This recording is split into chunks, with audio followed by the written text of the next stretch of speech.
Assalamualaikum warahmatullahi wabarakatuh.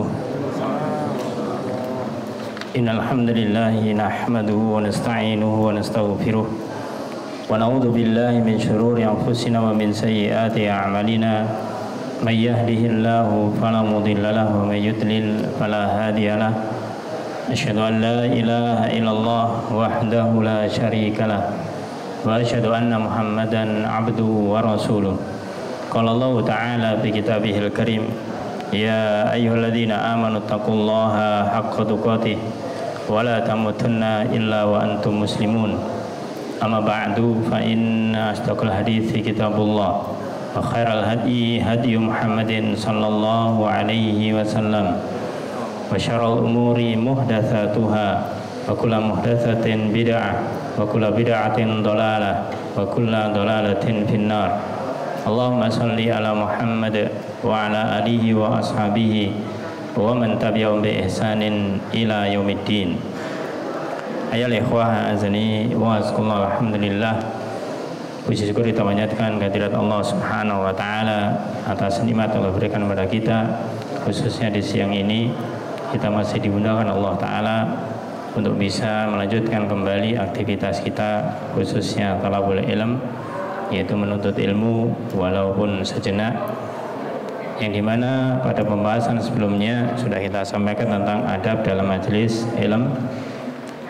Sudah sampai yang keempat, dan insyaallah hari ini kita akan menyampaikan satu poin yang terakhir setelah 3-4 poin yang sebelumnya. Maka poin yang keempat terakhir adalah tentang memahami.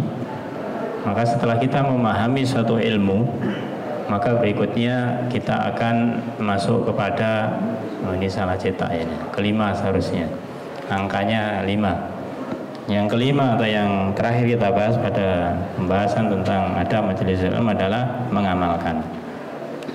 Ayol ikhwah azani wa azakullah, sudah menjadi suatu kewajiban bagi kita untuk mengamalkan suatu ilmu. Ketika seseorang memiliki ilmu kemudian tidak diamalkannya, maka ini tentunya tidak ada gunanya ilmu tersebut. Maka kita ingat kembali bagaimanakah para mufassir dan juga para ulama selalu menjelaskan terkait dengan amalan ini. Itu jangan kita seperti orang-orang Yahudi wan Nasrani atau wan Nasara, di mana mereka dinaskan Allah Subhanahu wa taala yang kita baca dalam setiap hari dalam surat Al-Fatihah. Kita minta ihdinas siratal mustaqim siratal ladzina an'amta 'alaihim. Tunjukkan kami ya Allah jalan yang lurus, jalan orang yang, yaitu jalan yang Kau beri nikmat atas mereka, yaitu orang-orang yang mukmin. Ghairil maghdubi 'alaihim, bukan orang-orang yang Kau murkai, bukan jalannya orang-orang yang dimurkai, yaitu Yahudi. Waladhdallin, dan juga orang-orang yang dhal, orang sesat, yaitu Nasrani. Kenapa mereka dikatakan dua sifat ini? Orang Yahudi dikatakan al-maghdub, dimurkai, karena mereka memiliki ilmu tapi tidak diamalkan ilmunya. Adapun orang Nasara, orang Nasrani, al-dhalin, mereka sesat, mereka sebaliknya, mereka mengamalkan sesuatu tapi tanpa ilmu, ya, punya amal tapi tanpa ilmu. Maka seorang mukmin, maka hendaklah dua-duanya dimiliki. Ketika dia punya ilmu, hendaklah dia diamalkan. Kalau dia beramal, maka harus dasari dengan ilmu. Ayat yang pertama yang kita nukilkan ya ikhwah azani wa azkullah tentang pentingnya mengamalkan satu ilmu. Allah berfirman dalam surat Al-Ankabut ayat yang ke-69. Di sana Allah berfirman, walladzina jahadu fina lanahdiyannahum subulana. Dan orang-orang yang berjihad atau bersungguh-sungguh untuk mencari keridhaan kami, benar-benar akan kami tunjukkan kepada mereka jalan-jalan kami. Maka sahabat yang mulia Ibnu Abbas radhiyallahu anhuma menjelaskan tentang makna ayat ini, bahwasanya walladzina jahadu fina, orang-orang yang bersungguh-sungguh, orang-orang yang berjihad, yaitu fina, karena kami mencari ridho kami, itu apa? Maka beliau mengatakan barang siapa yang berusaha mengamalkan ilmu, Maka mengamalkan ilmu termasuk dalam lafaz jihad juga. Walladzina jahadu fina. Jadi mengamalkan ilmu, maka ini juga termasuk dikatakan dalam lafaz dalam ayat jahadu fina. Barang siapa berusaha mengamalkan ilmu yang telah dia ketahui dengan syarat yang telah diketahui. Kalau dia mengamalkan tanpa sesuatu yang dia ketahui, ya berarti tanpa ilmu namanya. Siapa yang dia itu mengamalkan ilmunya dengan ilmu yang dia ketahui, maka Allah akan menunjukkan mereka apa yang mereka belum ketahui. Subhanallah. Ini tanda kebaikan, manfaat suatu ilmu arjalikhwah para jamaah. Kalau kita memiliki suatu ilmu, kemudian ilmu itu kita pahami dan kita amalkan, maka kalau kita sudah mengamalkan ilmu itu, beliau mengatakan Allah akan menunjukkan mereka apa yang belum mereka ketahui. Apa yang belum mereka ketahui. Ini menunjukkan bahwasanya semakin seseorang itu belajar, secara hitungan semakin pintar, semakin tahu banyak ilmu. Akan tapi kenyataannya, seorang semakin banyak belajar, semakin banyak yang belum diketahuinya. Ya, semakin banyak yang belum diketahuinya. Ini menunjukkan bagaimanakah ketika dia itu mengetahui sedikit, ya sudah, ilmunya hanya sedikit, amalannya cuma segitu tok. Amalnya pun mungkin dari istiqomah sudah tidak nambah lagi. Tapi kalau punya ilmu sedikit, kemudian diamalkan, Allah berikan petunjuk dia itu untuk apa? Untuk mempelajari ilmu yang lain dan diamalkan lagi. Perlu ilmu yang lain, diamalkan lagi. Begitu seterusnya. Kalau kita melihat perkembangan, katakanlah keilmuan dan amalan kita ya ikhwah, kita akan mengetahui. Contoh ketika kita masih awal belajar tentang din, agama misalkan, kita baru tahu yang namanya agama ini, bisa apa kata orang tua kita lah. Biasanya kan seperti itu.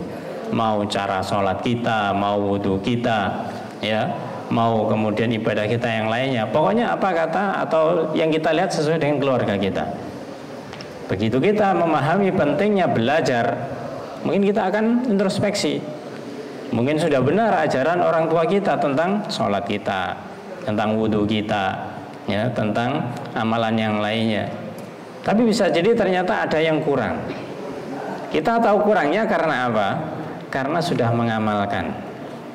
Tapi kalau kita tidak pernah mengamalkan, tidak tahu nanti, oh ini salah, ini benar, tidak tahu.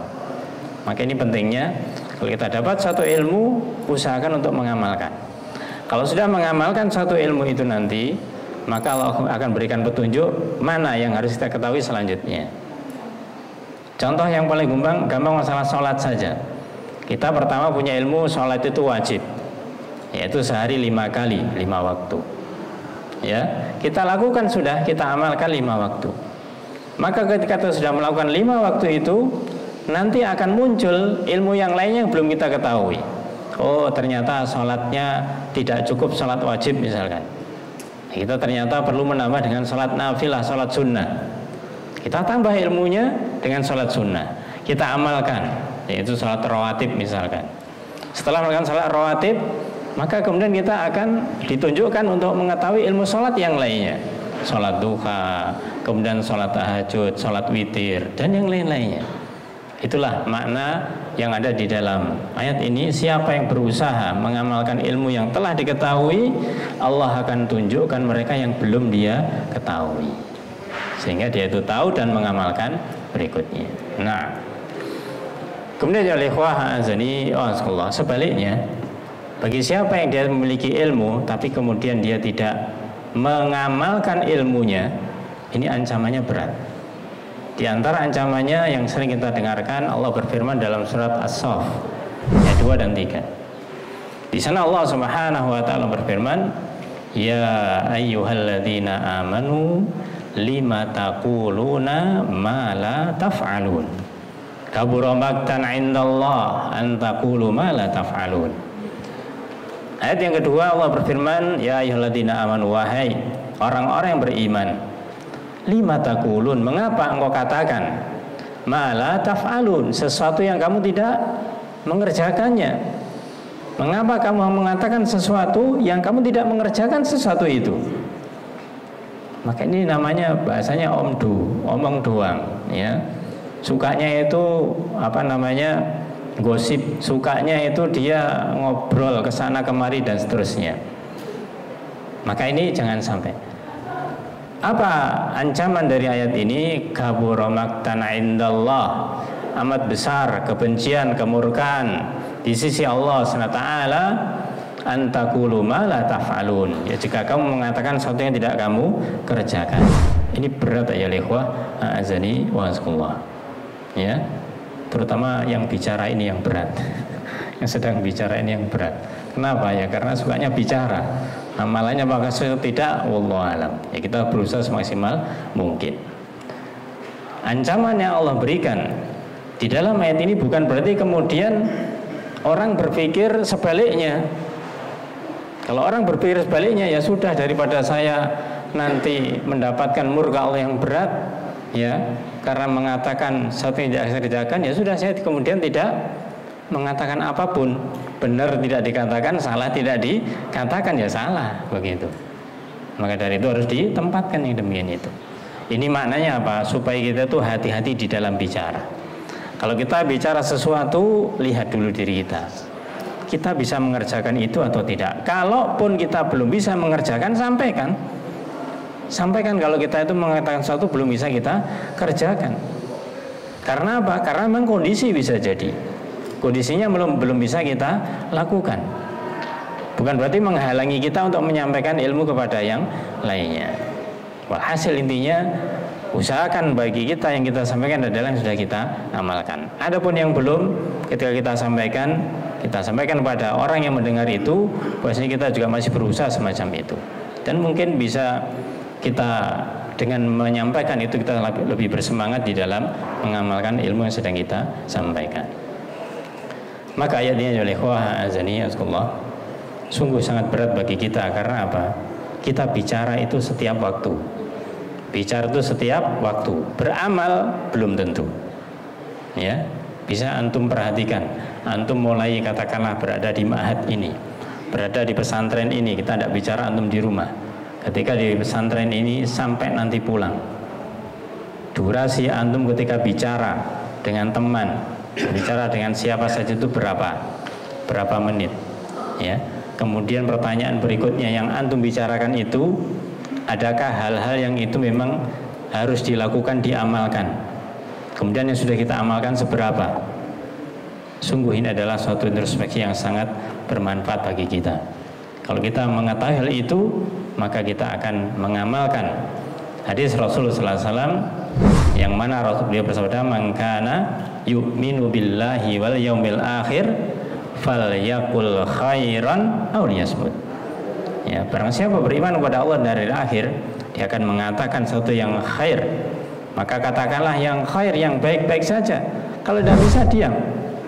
Maka di sini menunjukkan bahwasanya bukan melarang bicara, tapi justru di awal dikatakan falyaqul khairan, katakan yang baik. Kita disuruh ngomong, disuruh bicara, tapi ada syaratnya, khairan, yang baik. Baru kalau tidak bisa, auliyasmut, diam. Ya, baru kemudian diam. Maka kembali ke sini, apa yang kita katakan adalah sesuatu yang memang benar-benar kita itu sudah bisa mengerjakannya dengan semaksimal mungkin. Ayat Allah Taala kita sebutkan dua ayat atau di dua surat, kemudian kita masuk kepada hadis Rasul Sallallahu Alaihi Wasallam. Di dalam hadis Rasul Sallallahu Alaihi Wasallam, kita tidak membahas semuanya di sini. Ada sebuah hadis, ya, dalam riwayat Tirmidzi, dalam hadis yang sahih, bahwasanya beliau bersabda dalam beberapa redaksi, ini salah satu redaksinya, la tazulu qadama abdin yaumal qiyamati hatta yus'alu an arba. Bahwasanya senantiasa kedua kaki seorang hamba ini tidak akan bergeser, tetap dia itu akan di situ, hatta yus'alu anhu an arba, hingga dia itu ditanya tentang 4 perkara. Jadi yang namanya kedua kakinya hamba ini tidak akan bergerak, tetap di situ, ditanya dulu, baru boleh bergerak kalau sudah ditanya tentang berapa? Arba, 4 hal. Tapi kita sebutkan hanya salah satunya. Yang pertama di situ an umrihi fima afna, tentang umurnya dihabiskan untuk apa. Ya, kita punya umur sampai sekian tahun, berapa tahun, Allah alam, itu kita habiskan untuk apa? Yang menjadi pembahasan kita yang kedua, wa an ilmihi fi maf'al, tentang ilmunya, ya, tentang ilmunya. Maka di sini yang kita tuliskan di bawah lagi, wa an ilmi mada amila fi. Kalau di sini fi an ilmi fi ma fa'ala. Ada dua riwayat, ya. Dia akan ditanya tentang ilmunya, apa yang telah diamalkan dari ilmunya tersebut. Maka dari itu kita harus introspeksi di sini. Ilmu yang kita miliki apa? Amalan kita seberapa? Amalan kita seberapa? Maka pentingnya kita itu untuk mengamalkan ilmu yang sudah kita ketahui. Ya, kalau kita belum punya ilmu, ya jangan mengamalkan, tidak ada dasarnya itu nanti. Adapun yang lainnya, wa an malihi min aina iktasabahu wa fi ma anfaqa. Nanti kita akan ditanya juga tentang harta kita, dari mana mendapatkan dan untuk atau disalurkan kemana. Dua pertanyaan untuk masalah harta. Wa jismi fi ma'blah, dan badan kita ini kita buat rusak ablah itu untuk apa? Mulai dari kita kecil kemudian sampai kita remaja, kita dewasa, kita tua, ya, maka itu dihabiskan untuk apa jasad ini? Maka kembali kepada masalah ilmu, maka ini merupakan salah satu pertanyaan di akhirat. Pertanyaan di akhirat bahwasanya ilmu kita itu nanti diamalkan atau tidak. Sekali lagi jangan sampai kita salah paham karena takut, yaitu tidak mengamalkan ilmu kemudian tidak mencari ilmu. Itu namanya orang jahil. Orang yang jahil. Orang tidak ngerti tetap pengen tidak ngerti, ya sudah. Orang jahil tetap pengen jahil. Bukan tidak pengen atau dia tidak pengen punya ilmu. Maka jangan seperti itu. Kemudian ada ikhwah azani wa azakumullah. Ada beberapa yaitu asar penjelasan. Yang pertama kita nukilkan setelah hadis Rasulullah SAW, yaitu dari perkataan Ibnu Mas'ud radhiyallahu an. Beliau mengatakan dalam salah satu ungkapannya di dalam kitab Al-Hilyah Talibul Ilm, ini tulisannya kurang ya, Al-Hilyah seharusnya, yaitu beliau mengatakan ta'allamul ilma fa idza alimtum fa'malu. Beliau berpesan dengan pesan yang singkat, padat, jelas. Apa pesannya? Ta'allamu al-ilma, pelajarilah oleh kalian ilmu. Ya ikhwah azani wasakumullah. Ketika kita di dalam majlisul ilm semacam ini, dalam forum kajian semacam ini, kita bicara masalah ilmu, maknanya adalah ilmu syar'i. Maknanya adalah ilmu din, ilmu tentang agama. Nukilan-nukilan di dalam ayat, di dalam hadis, di dalam athar semacam ini, yang dimaksud itu adalah ilmu din, ilmu agama, bukan ilmu dunia. Jadi jangan sampai nanti hadis-hadis semacam ini kemudian digunakan secara umum, ya ilmu apa saja, apakah itu ilmu matematika, ya kemudian ilmu bahasa dan yang lainnya, yang artinya bahwasanya din, ilmu din ini adalah sesuatu yang wajib, yang harus kita ketahui dan harus kita amalkan. Maka ta'allamul ilma, pelajarilah ilmu adalah ilmu din. Fa idza alimtum, kalau kalian sudah mengetahuinya, punya ilmu, fa'malu, maka amalkanlah. Jadi juru belajar, punya ilmu, amalkan, sudah sesuai, ya, tidak kontradiksi, tidak kontradiksi. Perkataan yang kedua ya ikhwah azani wa azakumullah. Jadi seorang sahabat yang lain yaitu Abu Darda radhiyallahu an, beliau mengatakan dalam pesannya tentang masalah beramal di sini, inna min syarrin nasi indallahi manzilatan yaumal qiyamati aliman la yantafi'u bi ilmi. Artinya sesungguhnya min syarrin nas, di antara manusia yang paling syar, manusia yang paling buruk, indallah, di sisi Allah Ta'ala, manzilatan, kedudukannya nanti yaumul qiyamah, pada hari kiamat, siapa? Yaitu orang yang alim. Alim maknanya orang yang punya ilmu. Dikatakan alim itu orang yang berilmu. Namun sayang, dia itu punya ilmu tapi tidak bisa mengambil manfaat dengan ilmunya. Tidak bisa mengambil manfaat dengan ilmunya. pinter, tahu banyak tentang masalah din, tapi dia itu dalam akhlaknya, dalam kesehariannya tidak menunjukkan keilmuannya. Naudzubillah. Maka kita jangan seperti orang-orang yang orientalis, jangan seperti orang-orang yang dia itu, kalau di kita itu orang yang berpikir bebas, ya, orang liberal dan yang lainnya. Masya Allah, kalau diajak debat itu sudah penggaweannya, sudah pekerjaannya. Diajak berdebat ini dan itu, dia punya dalih-dalih, bukan dalil ya, benar dalih-dalih yang macam-macam begitu. Tapi masalah amalannya ketika ditanya, lah kok ada diamalkan, itu urusan pribadi sendiri-sendiri sudah. Ya urusan kita dengan Sang Pencipta. Jadi dia seakan-akan masalah ilmu terpisah dengan amalan. Naudzubillah. Maka beliau katakan di sini sesungguhnya orang yang paling jelek, ya manusia yang paling buruk di sisi Allah pada hari kiamat kedudukannya orang yang berilmu tapi tidak mengambil manfaat dengan ilmunya. Punya ilmu tapi tidak memberi athar, tidak memberi dampak pada dirinya. Maka ini juga seperti yang ayat tadi, lima taquluna ma la taf'alun. Mengapa kamu katakan sesuatu yang kamu tidak memiliki ilmunya? Jangan sampai. Kemudian yang terakhir ya ikhwah azani wa azakumullah, ada perkataan yang bagus dari Al-Imam Al-Qayyim Al-Jauziyah rahimahullah ta'ala. Beliau sebutkan di dalam kitab Fawaid, yang di dalam salah satu perkataannya beliau mengatakan, kullu ilmin wa amalin la yazidul imana wal yakina quwwatan famadkhulun wa kullu imanin la yab'atsu 'alal amali famadkhulun. Yang artinya bahwasanya kullu ilmin wa amalin, setiap ilmu dan amal. Ini beliau mengatakan bahwasanya orang yang berilmu dan dia sudah mengamalkan amalannya. Ilmunya saja atau amalannya saja. Setiap ilmu dan amal.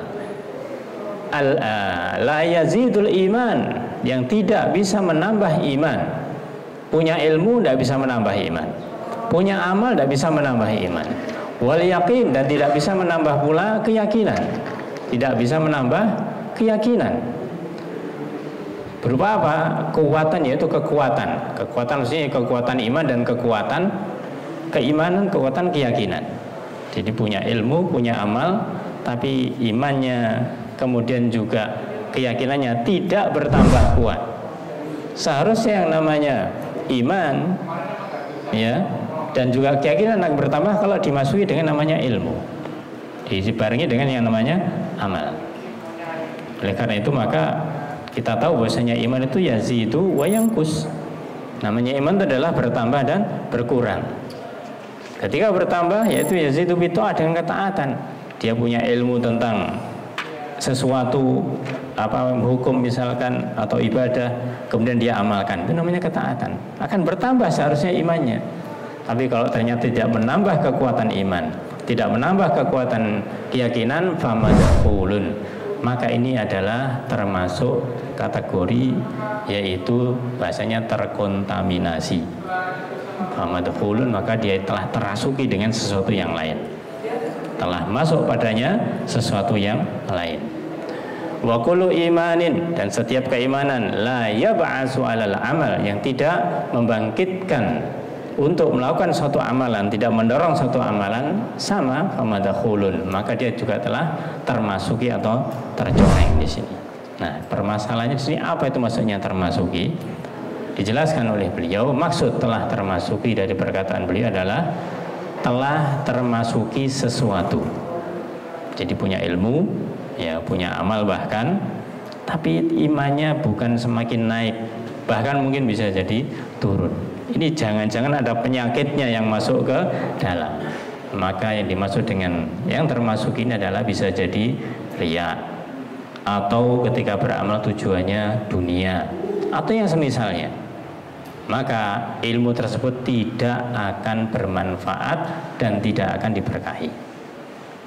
Dia mungkin akan mendapatkan gelar, oke, bisa. Dia akan mendapatkan jabatan, oh iya, ya. Dia akan mendapatkan status di masyarakat, naam, ya. Tapi bisa jadi ilmunya tidak bermanfaat dan tidak diberkahi. Maka dinasihatkan oleh karena itu, niat yang baik merupakan perkara yang harus. Jadi namanya niat yang baik memang harus, tapi tidak hanya itu saja, ya, tidak hanya di dalam niat hati saja. Maka dikatakan baik dalam mempelajari akidah ataupun ilmu agama yang lain secara umum. Jadi niat yang baik ini buktikan dengan amalan yang baik. Apakah itu terkait dengan masalah akidah ataukah terkait dengan masalah agama yang lainnya. Maka niat yang baik itu akan kelihatan baiknya niat kalau amalannya juga baik. Orang memiliki niat yang baik untuk belajar akidah, kita akan tahu akidahnya baik kalau dia itu memiliki amalan yang baik. Atau orang memiliki niat belajar tentang masalah, katakanlah baca Quran misalkan, niatnya bagus ketika belajar tentang masalah Al-Quran, maka akan ketahuan baik tidaknya belajarnya dia diapakan Al-Quran yang telah dia pelajari. Apakah dia hanya ingin belajar hanya supaya hafalannya banyak, suaranya bagus, atau diamalkan?